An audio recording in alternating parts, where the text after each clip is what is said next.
दिल्ली की हर खबर अपने मोबाइल पर पाने के लिए सब्सक्राइब कीजिए दिल्ली दस्तक न्यूज चैनल को और हर लेटेस्ट अपडेट के लिए बेल आइकन जरूर दबाएं। और देश की वित्त मंत्री निर्मला सीतारमण जी ने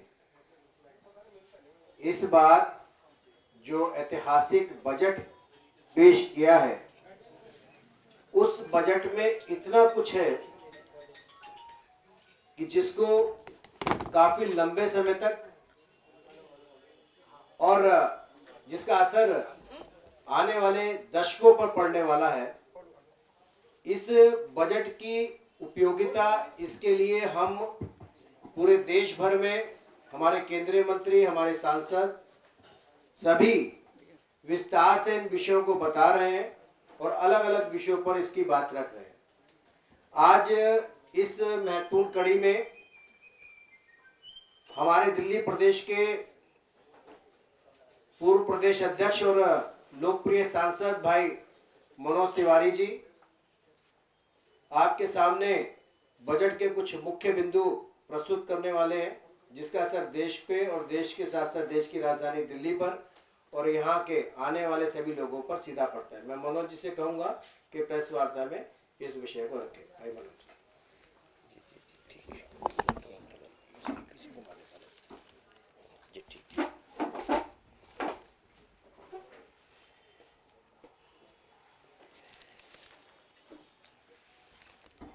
दोस्तों, आप सभी को नमस्कार। अपने मीडिया के सभी विद्वान साथियों को बहुत लंबे समय के बाद हम आपसे पार्टी के फ्लोर पे आपसे बात कर रहा हूं और बहुत ही महत्वपूर्ण इन्फॉर्मेशन के साथ आपके समक्ष बैठा हूं। नवीन जी ने जैसा बताया, ये बीता हुआ वर्ष जब बजट की दृष्टि से सोचा जाएगा तो हर व्यक्ति के मन में एक ही धारणा आती थी कि इतना बड़ा महामारी आया, व्यापार को नुकसान हुआ, सबके काम रुके, पूरा देश विषम परिस्थितियों से किसी प्रकार से निकला, तो निश्चित रूप से ऐसे में तो हमको आपको अपने घर का बजट बनाने में भी चिंता हुई होगी कि बाप रे बाप, अब इस साल का बजट कैसे बनाएंगे। और वही चुनौती नरेंद्र मोदी जी को भी देखनी पड़ी होगी और उसी चुनौती को आधार मान करके हमारे देश की यशस्वी वित्त मंत्री निर्मला सीतारमण जी को भी और उनके MOS अनुराग ठाकुर जी को और उनकी पूरी टीम को ये चुनौती को कैसे पार करें, इसकी चिंता रही ही होगी। लेकिन देश इस समय झंकृत है। देश में खुशी का ऐसा माहौल है बजट आने के बाद कि कोई सोच ही नहीं सकता था कि इतनी बड़ी महामारी के बाद भी कोई नया टैक्स नहीं लगेगा, और नहीं लगा। हम जैसे लोगों के लिए जो अर्थशास्त्र के विद्यार्थी के रूप में भी काम किए, इतिहास के विद्यार्थी के रूप में भी हमारी पढ़ाई हुई है, हम सबके लिए बिल्कुल ही अचंभित करने वाला सुखद बजट है। कोई भी क्षेत्र में एक भी नया टैक्स नहीं लगा। आप लोगों ने बहुत सारी बजट की चर्चाएं करी हैं अपने अपने चैनलों पे, अपने अपने अखबारों में, बहुत सारे लोगों ने कही है, लेकिन मैं आज मूलतः 4 बिंदु की बात करूंगा जो मैं इसमें कुछ अलग देखता हूं।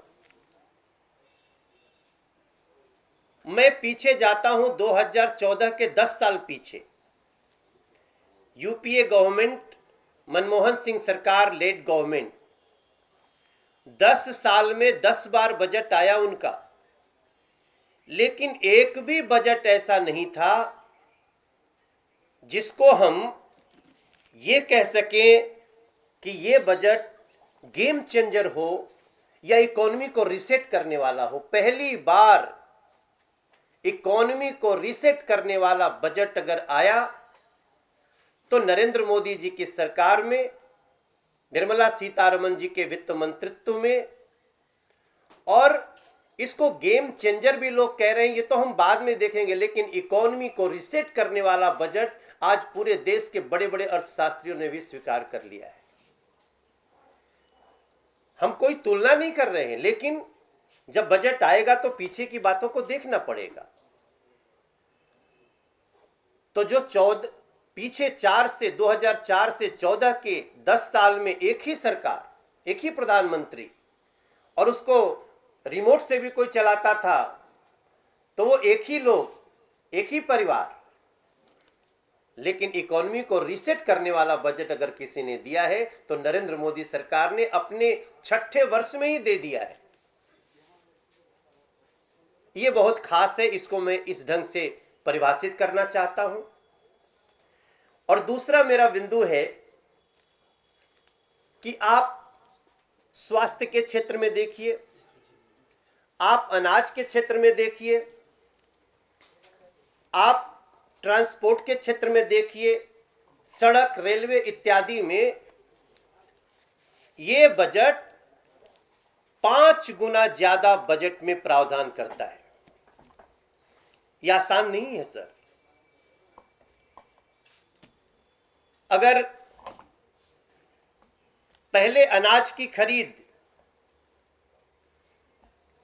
के लिए 236 करोड़ रुपया अगर लगता है,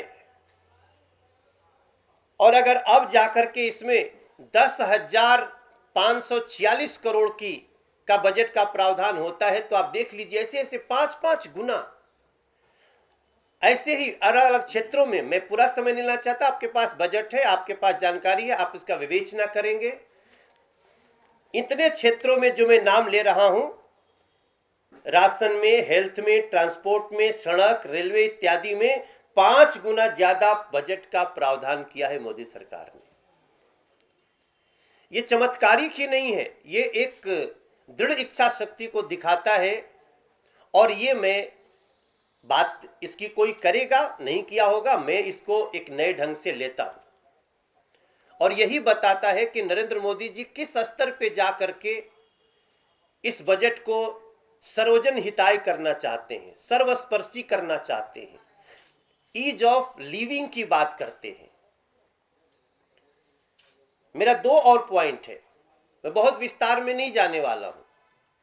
मैं तीसरा जो एक बड़ी बात देखता हूं कि इस देश में जो इनकम टैक्स देता था, बड़ी ईमानदारी से देता था, लेकिन उसको डर लगता रहता था कि कब 6 साल पूरा होगा ताकि हमारे ऊपर से तलवार हटेगी, पता नहीं कब बीच में कौन डंडा लेकर के आ जाए।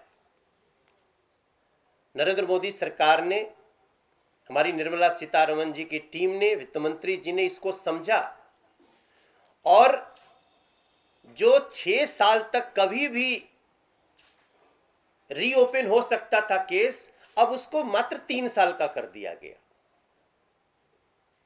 ये इस देश के हर इनकम टैक्स पेयर के लिए, अगर आप भी इनकम टैक्स देते होंगे, आपका भी कोई भाई का, किसी का बिजनेस होगा, हमारा भी बिजनेस है, हम सब यही सोचते थे भैया, हम सब कुछ करने के बाद भी ऐसी छोटी छोटी चीजें निकाल करके परेशान करता है डिपार्टमेंट कि किसी तरह 6 साल बीत जाए तब हम सांस लेते थे, ओ हम अब बच गए।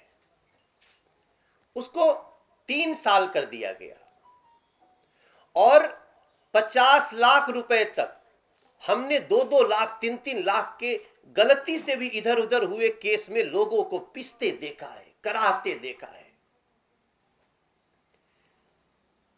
लेकिन अब 50 लाख रुपए तक, हाँ उसके ऊपर का होगा केस तो निश्चित रूप से जब चाहे उसकी रीओपन हो सकता है, होना भी चाहिए। लेकिन 50 लाख तक के नीचे तक के केस में आप 3 साल के बाद नोबडी कैन रीओपन और क्लेम एनी टाइम। ये भारत के इतिहास में इनकम टैक्स देने वाले लोगों के लिए इतनी बड़ी राहत है कि वो किसी बड़ी सफलता से कम नहीं है, मन झूम रहा है। इवन मैं खुश हूं बहुत। हम लोगों को भी, आप जानते हैं, हमें हर साल हम लोग भी 1-1 करोड़, 1.5 करोड़, 40-40 लाख, 50-50 लाख ऐसे टैक्स दिए हैं।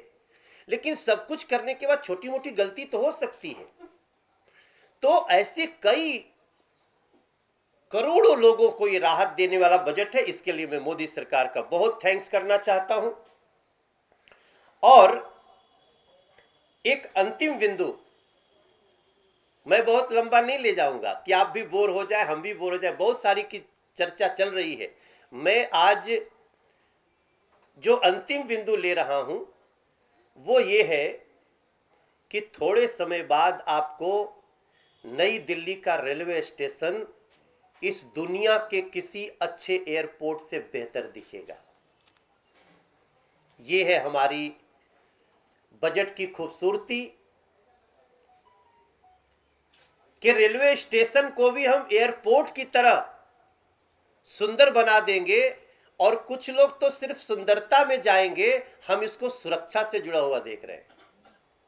आज मेट्रो के अंदर जो भी सफर करता है, वह सफर तो अच्छा है, उसका स्वच्छता से भरा हुआ है, अच्छा लगता है जाने में, बिना शोर के जाते हैं। लेकिन उसमें सिक्योरिटी बहुत है, क्योंकि उसमें प्रवेश करना सबके लिए संभव नहीं है। अगर कोई आर्म्स लेके जाना चाहे तो जा सकता है भैया। ऐसे ही अब ये शुरुआत हुई है। मैं रेल मंत्री पीयूष गोयल जी के एफर्ट को भी धन्यवाद देना चाहता हूं और मोदी सरकार के काल में वित्त मंत्री जी के बजट के प्रावधान को धन्यवाद देना चाहता हूं कि आने वाले समय में हमारा रेलवे स्टेशन भी, और उसकी शुरुआत दिल्ली से हो रही है, कि हम उसको एक वर्ल्ड लेवल का जगह पाएंगे जहां पे कभी कभार तो लोग टूरिज्म के हिसाब से भी जा सकते हैं देखने की what is this new concept. मेरे मीडिया के विद्वान साथीगण, बाकी कई चीजों पे चर्चा हुई है। कुछ बातें हम लोग याद रखेंगे ही, क्योंकि हमने 2014 में 8 करोड़ लोगों को फ्री गैस कनेक्शन देने का हमने मोदी जी ने निर्णय लिया था। 8 करोड़ को दे दिया और फिर से निर्णय ले लिया 1 करोड़ को और देंगे। निश्चित रूप से देश में बड़े जगह पे चर्चा का विषय है, लोग चर्चा कर ही रहे हैं। दिल्ली सरकार का पहली बार बजट बढ़ा है। जब भी अपराध होते हैं, हम लोग डिस्ट्रिक्ट पुलिस कमेटी में जब बैठते हैं तो डीसीपी लोग भी हम लोगों को बोलते हैं कि सर आप अनुशंसा करें कि हमारी संख्या बढ़ाई जाए, तो उसकी भी एक बहुत बड़ी राहत मिली है। क्योंकि जब बजट बढ़ेगा तो हमारे पुलिस सदस्य बढ़ेंगे, उनकी भर्ती ज़्यादा होगी, और भर्ती ज़्यादा होने के बाद जो शिकायत आपकी होती है, केस तो हो गया, अभी आईओ जा नहीं रहा है, वहाँ पहुँच नहीं रहा है, उसकी एक बहुत बड़े स्तर पे उसकी चिंता की गई है। और इसके साथ साथ बहुत कुछ है, मैं पढ़ना नहीं चाहता हूँ।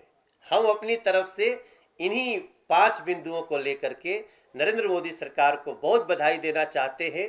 बाकी तो अगर आपके पास कुछ ऐसा प्रश्न होगा कि इस विषय पे बोलो, तो हम उस पे बोल सकते हैं। लेकिन ये 5 ऐतिहासिक कार्य हुए हैं, महामारी के बावजूद हुए हैं, इसलिए हम नरेंद्र मोदी जी को और उनकी सरकार को, वित्त मंत्री जी को इस बजट के लिए बहुत बधाइयाँ देते हैं, अपनी लोकसभा के तरफ से और अपनी पार्टी की तरफ से। आपका कोई सवाल हो तो? कोई सवाल हो तो आपका बता सकते। एयरपोर्ट से भी सुंदर बनेगा, लेकिन इसके लिए तो बजट, हमको जहाँ तक हमें नॉलेज है कि ये तो सब पीपीपी मॉडल पे हो रहा है। आप केवल जमीन उनको लीज पे देंगे, बाकी सारा वो लोग करने जा रहे हैं। नहीं, उसके बाद भी हमारा पीपीपी में तो सरकार का लगता है ना। पीपीपी मोड में भी हम जब किसी को बुलाते हैं तो हमारा भी लगता है। तो हमने उसका बजट निकाला। तो आप मान लीजिए हम किसी जगह 5,000 करोड़ का एक नया कॉन्सेप्ट ला रहे हैं तो 2,500 करोड़ हमें देना पड़ेगा। राहुल गांधी ने 3 और 4 उद्योगपतियों का नाम लिया है इस बजट को। ट्वीट के द्वारा उन्होंने बोला कि इस बजट में ना किसान का ध्यान रखा, ना जवान का ध्यान रखा, सिर्फ 3 और 4 उद्योगपतियों के लिए ये बजट रखा गया। आप देखिए, अगर आपको याद होगा, पिछली बार कृषि पर 12 लाख करोड़ का बजट था। उसके बाद वाला जो बजट था उससे थोड़ा सा बढ़ा था, लेकिन इस बार 16.5 लाख करोड़ का बजट है कृषि क्षेत्र में। और जो 6,000 रुपया सालाना किसानों को दिया जा रहा है, उसको ध्यान में रखते उसको लंबे समय तक चलाने के लिए है। देखिए, अब इस देश में एक बड़ी चर्चा चल पड़ी है कि क्या राहुल गांधी को सीरियसली लेने की जरूरत है।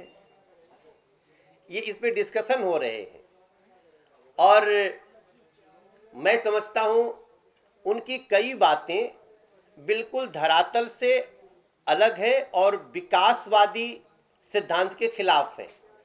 तो वो जो भी बात कर रहे हैं, हम दोनों तो अपनी वकालत जनता से ही करना है और जनता डिसाइड करेगी, किसान डिसाइड करेंगे, व्यापारी डिसाइड करेंगे who is the best. Sir Lal Qila पर जो एक एक करके करो ना जी। सर मनोज जी, कल उत्तर पूर्वी दिल्ली में एक झगड़ा हुआ है गोपाल राय के कुछ समर्थक कुछ पैसे से मांगने की मांग उनके भतीजे, तो क्या कहा जाएगा ये सूचना हमारे पास भी आई है। इसमें सच्चाई है कि एक मिनी स्टेडियम का निर्माण हो रहा है जिसमें कमीशन लेने के लिए, रिश्वत लेने के लिए ये गोपाल राय जी के परिवार से और उधर उन्हीं के पार्टी से एक दूसरे तरफ से भी, दोनों में कमीशन लेने के लिए झगड़ा हुआ है। अब इसमें डिटेल जानकारी आज मैंने मंगवाई है, लेकिन कुल मिलाकर के चीज इतना अभद्र है कि वो आम आदमी पार्टी जो कभी करप्शन के खिलाफ एंटी करप्शन आई थी, आज करप्शन की लूट के लिए आपस में झगड़े कर रही है।